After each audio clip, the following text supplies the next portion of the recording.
Well, thank you for joining us, Stephen Andry. How are you doing today? I'm amazing. How are you, Rob? As we start I this first podcast, how if exciting! it is exciting. It's almost like I don't know if you ever tried to like run a race like a 5K or like a half marathon.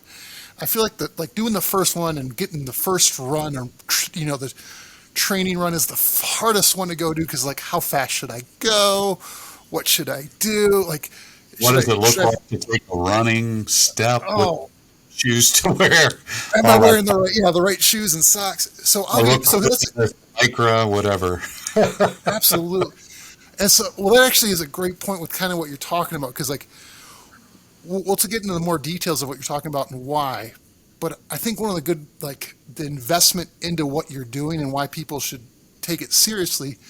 I just think the story with my wife, and I try to run. I'm a big guy. It's the only way I can keep weight off, Stephen. It's the Uh, only way. And so my feet would hurt. I'd get blisters, and she's like, "But you got those shoes at the outlet and the socks at Costco. What do you think's going to happen?" I'm like, "Well, they're cheap." She's like, "You're 40 now. Go get some nice running shoes. Go get some nice socks. Your invest in feet." yourself. Yeah. That's And exactly so, what we're trying to do, right? Invest in yeah, ourselves and in correct. those communities we care about. Yeah. And so she was looking out for me. And it's one of those things that stuck with me. It's like at a certain point in life, sometimes you got to start investing in yourself. And I dislike the term self help, but that doesn't mean you don't work on yourself. I just think it's gotten a bad rap. Right. I think of it more as an investment in self. And I Yeah. think that's what we're trying to do as we start this podcast is this idea of investing what we've learned, what I've learned into the communities we believe in, into the communities we care about. You know, the faith communities we're part of, the literal communities we live in, the school communities. We just want to pay forward some of this healing and nurturing and health, not help. So, Absolutely. And so, if why do people come to you, Stephen? Like, what's your specialty? If someone walks in your office, what's the reason they're typically walking in? well, the specialty we do here is out of practice that we're paying into this Fighting Giants nonprofit is the idea that there are high levels of addictive type behaviors that are medicating high levels of pain and trauma. Okay? So the idea of people trying to make pain go away as opposed to understanding why the pain is there. That is going to be a whole topic for a future podcast, but that's what's bringing people in.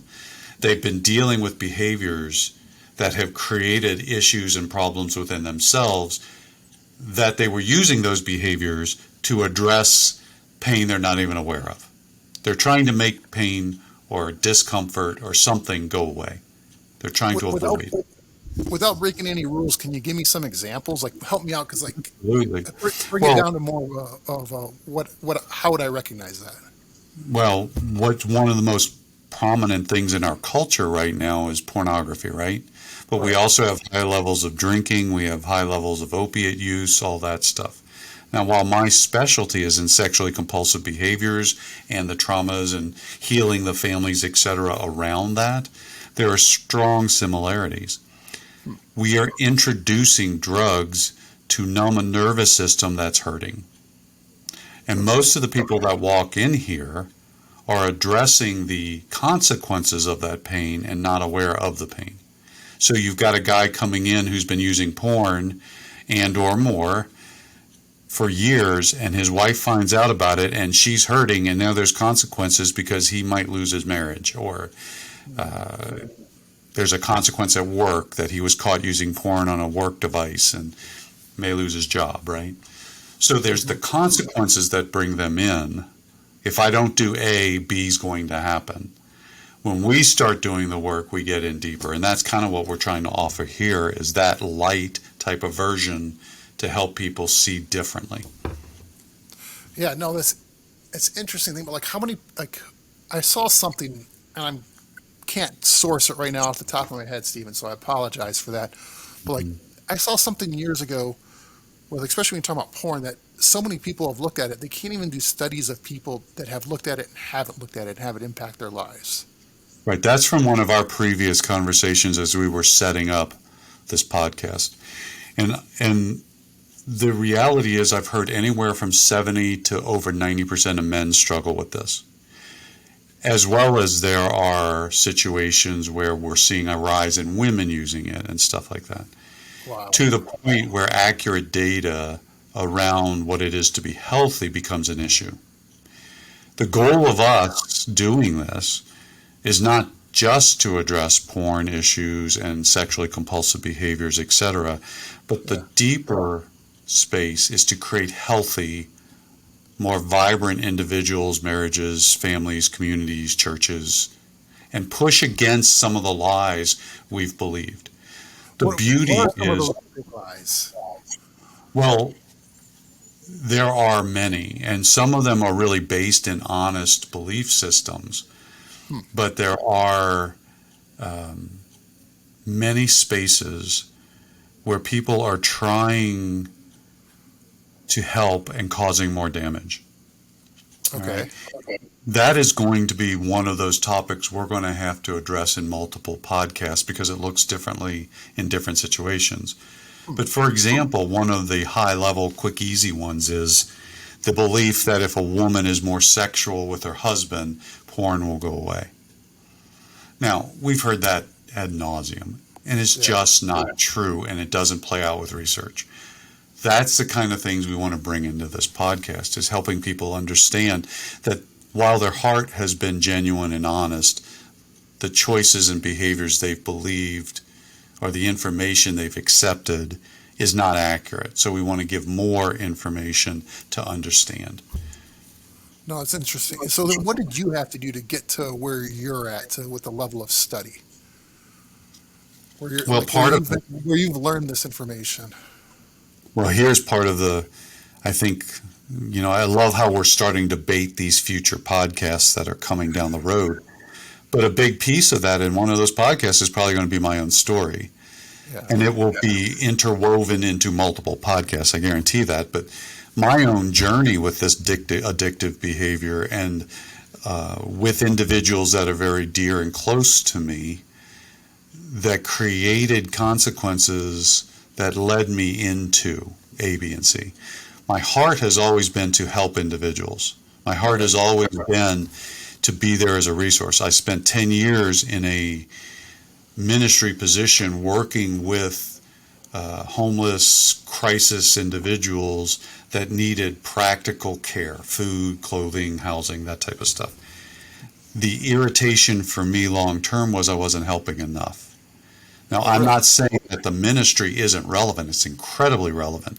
I'm saying that I believe God was calling me into a different, deeper place because he's given me a gift to hear things others can't hear.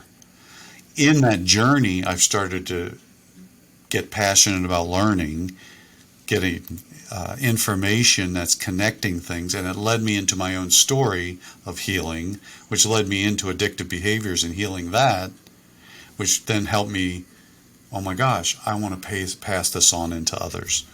I want to help others feel this joy, this sweet spot that I'm starting to feel and continue to feel. No, that's awesome. So then we're going to talk a lot about faith in these podcasts as well. But what about those people that say don't share a similar faith? How can we help? Still extremely relevant. Well, it's not whether or not they believe exactly what I believe, because I really am going to approach this, and I think I try to live this way, that I'm not judging any of the above. We all have a faith. We all believe in some level of higher power. 12-step programs are based on that concept. It's defining your higher power that will help you get to where you want to be. You're allowed to believe in A, B, or C. While I may be a Judeo-Christian worldview type of person, every one of us has this need for more, a need for other within us. And that journey is critical to healing. So we will respect all faiths, we'll respect all of the above, as we start to move into the core that we're all more alike than different. I get it. I may have more gray hair than you. I may be a little taller. You may be a little better looking, all that stuff. It's the burden I We, carry, Steve. yeah, exactly. It's a big one there, brother. Uh, It's a burden I carry, man.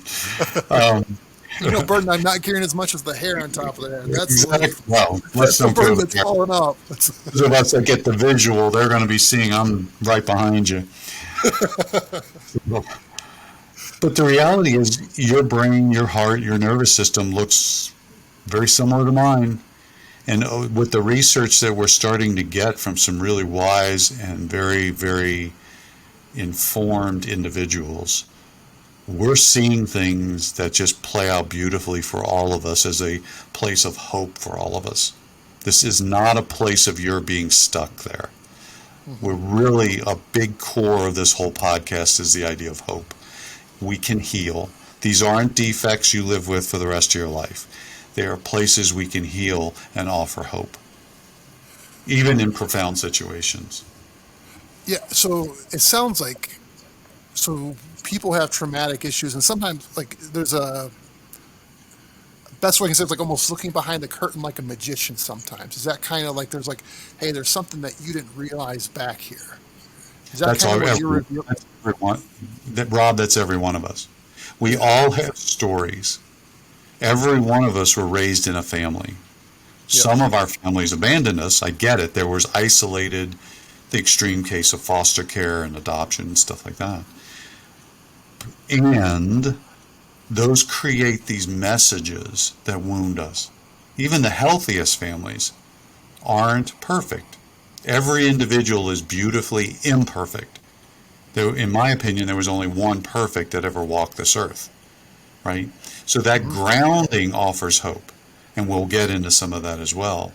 But the beauty of us being able to connect, the beauty of us being able to see, wow, there may be more here, helps us get our story straight. And when we start seeing that story, it unearths these things that allow us to heal, not demonize anybody, but heal those relationships even if they are distant or non-existent, right? So there is a huge bit that our body needs healing, right? One of the profound things I think that we will leverage throughout this podcast is this idea that our nervous system, our whole body, both mental, physical, spiritual, designed for relationship. We're going to quote research in the future that really supports this idea that we see healthy with healthy relationships. The premise is the way we're designed is that nervous system pulls us and wants healthy.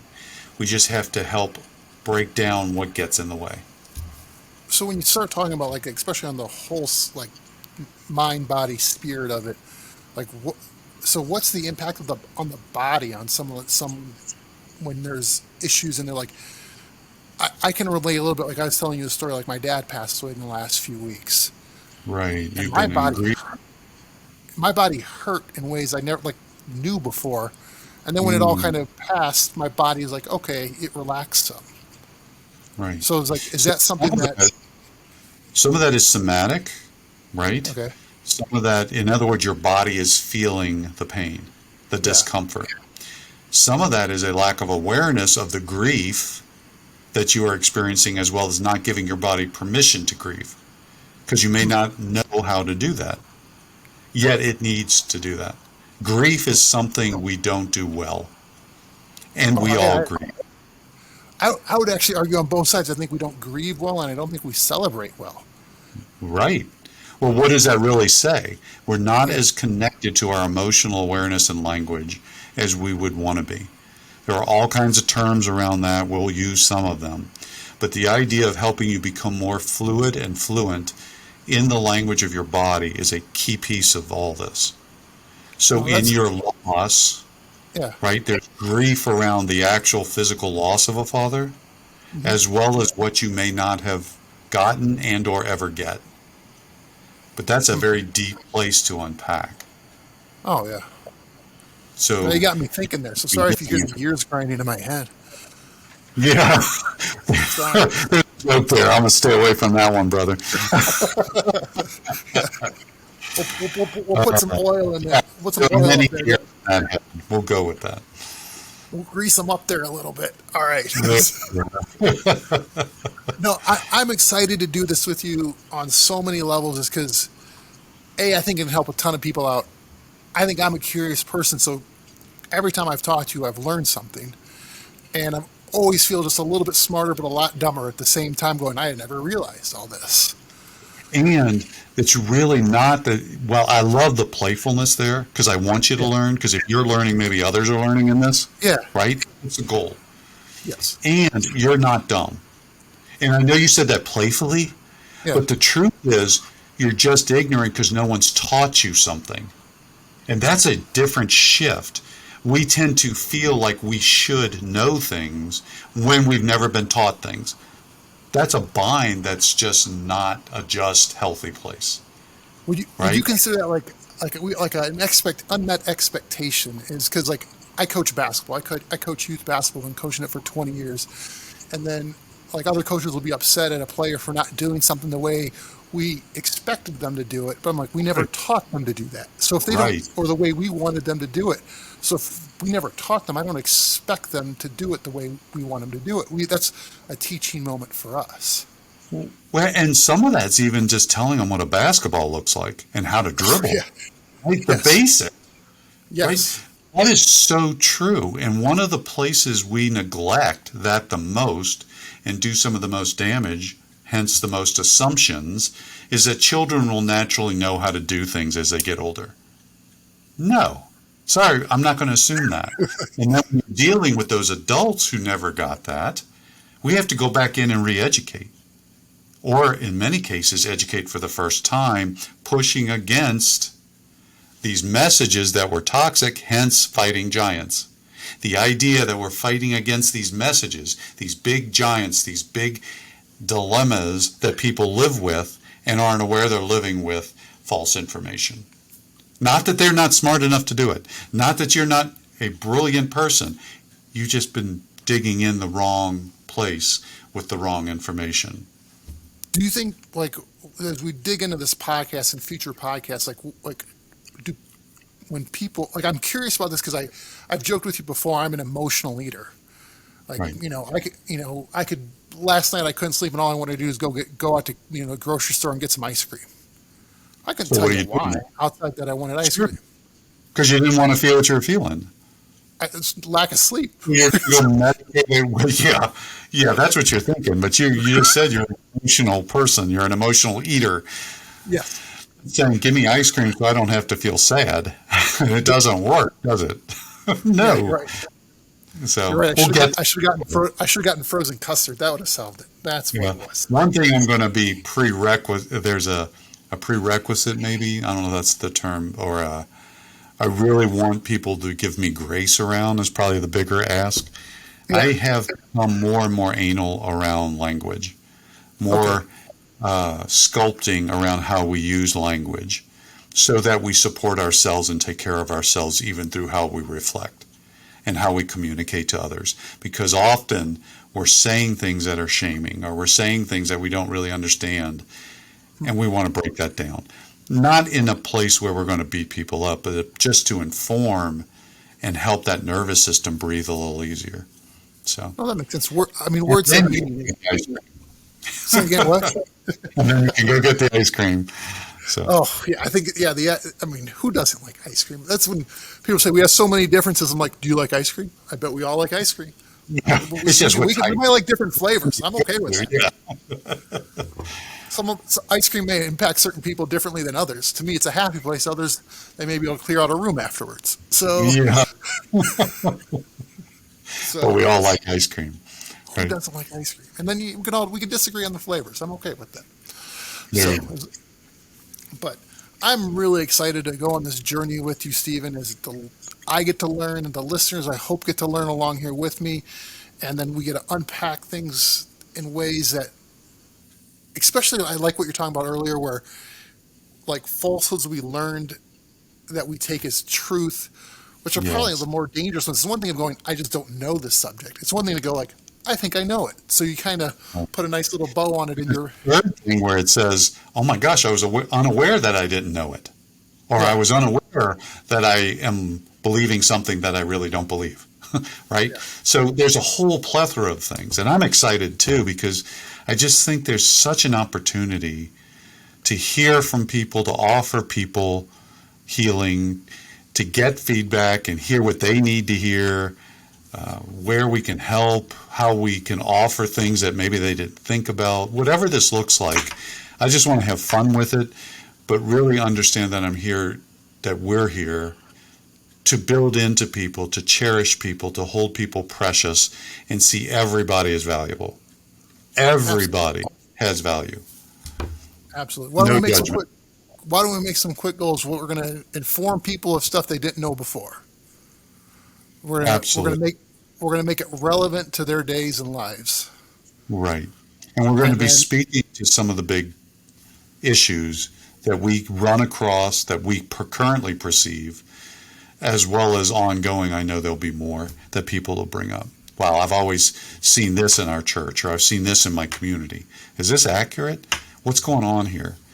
And if yeah, we don't have the answers, we'll go figure out someone who's got it and maybe bring them on, because I hope to have a lot of guests on the podcasts, and as well as a lot of banter between you and I and stuff like that. So it'll be fun. I appreciate you. You sent me some information to do some research. I got questions for you. I got a notebook full of questions for you already. So I'm That's excited to awesome. start throwing those at you, and we'll get to those in our next episodes. So, Stephen, I can't wait to get this out there to people. I can't wait to hear people's responses and how we can help them out as well. Amen. So honored to be starting this with you, Rob, and I cannot wait to see the fruit. So thanks.